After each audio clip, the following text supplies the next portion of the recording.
জাতীয় নির্বাচন ঘিরে প্রার্থী ও সমর্থকদের পাল্টাপাল্টি হুমকি, সংঘর্ষ ও গোলাগুলির ঘটনায় উদ্বেগ বাড়ছে জনমনে। টিআইবির নির্বাহী পরিচালক ডক্টর ইফতেখারুজ্জামান বলছেন, নির্বাচন ভণ্ডুলের যে ষড়যন্ত্র চলছে তা প্রতিহত করার মতো কৌশলী প্রতিরোধমূলক ব্যবস্থা সরকার নিতে ব্যর্থ হয়েছে। আর অপরাধ বিশেষজ্ঞ ডক্টর তৌহিদুল হক মনে করেন, নির্বাচন ঘিরে এখনো পর্যন্ত যত সহিংসতা হয়েছে সেগুলোর বিরুদ্ধে দ্রুত আইনি ব্যবস্থা নেওয়া হলে শঙ্কা অনেকটাই কেটে যেত। আরো জানাচ্ছেন এফএম বাইজিদ।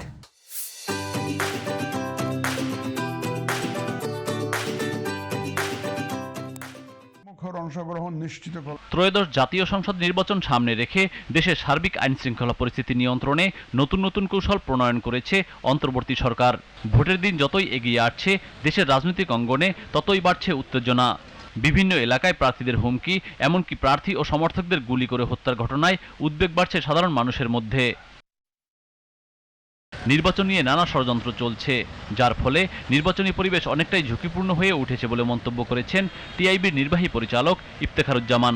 নির্বাচন ভণ্ডুল হোক বা নির্বাচন সঠিকভাবে না হোক, এই যে একটা শক্তি আছে যারা দেশের এবং দেশের বাইরে থেকে ইন্ধন নিয়ে সহিংসতা করার চেষ্টা করছে, এমনকি হত্যাকাণ্ড করছে, এই শক্তিকে সরকার আসলে প্রতিহত করার মতো সুনির্দিষ্ট কৌশল প্রণয়ন করতে পারে না, সুনির্দিষ্ট প্রতিরোধমূলক ব্যবস্থা গ্রহণ করতে পারেনি, যার ফলে এই শক্তিগুলি আসলে অতি ক্ষমতায়িত হয়েছে এবং নির্বাচনী পরিবেশকে অনেকটা ঝুঁকিপূর্ণ করে দিচ্ছে। সাধারণ মানুষের কাছে কর্মপরিকল্পনা তুলে না ধরে দলগুলো যে কোনো মূল্যে জেতার রাজনীতি করছে বলে অভিযোগ ইফতেখারুজ্জামানের।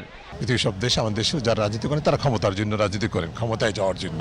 কিন্তু ক্ষমতাটা একমাত্র কেন্দ্র না, ক্ষমতার ভিত্তিতে হবে আমার কর্মপরিকল্পনা, দেশবাসীকে কি আমি বলতে চাই, কি আমি উপহার দেব, সেই দিকে খুব বেশি নজর দেখছি না। আমরা দেখছি যে আমাদের দিতে হবে। এদিকে নির্বাচন কেন্দ্রিক সহিংসতা আগের অন্যান্য নির্বাচনের মতো না হলেও 12 ফেব্রুয়ারি ঘিরে রয়েছে অনেক চ্যালেঞ্জ। যে কটি সহিংস ঘটনা ঘটেছে সেগুলোর আইনি ব্যবস্থা দ্রুত নিতে পারলে শঙ্কা অনেকটাই কাটানো সম্ভব হবে বলে জানান সমাজ ও অপরাধ বিশেষজ্ঞ ডক্টর তৌহিদুল হক। আইন দ্রুত সময়ের মধ্যে জোরালোভাবে প্রয়োগ করলে সেখান থেকে যে বার্তাটা সৃষ্টি হয়, এটাকে আমরা অধিক কার্যকরী একটা প্রতিরোধ ব্যবস্থা হিসাবে গণ্য করি।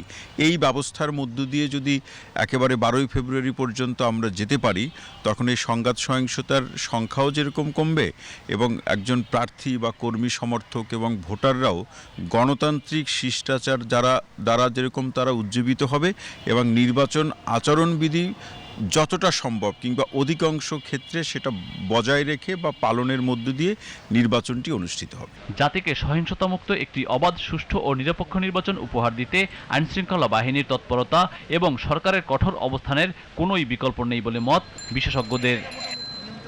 FM Bayzid, GTV news, Dhaka.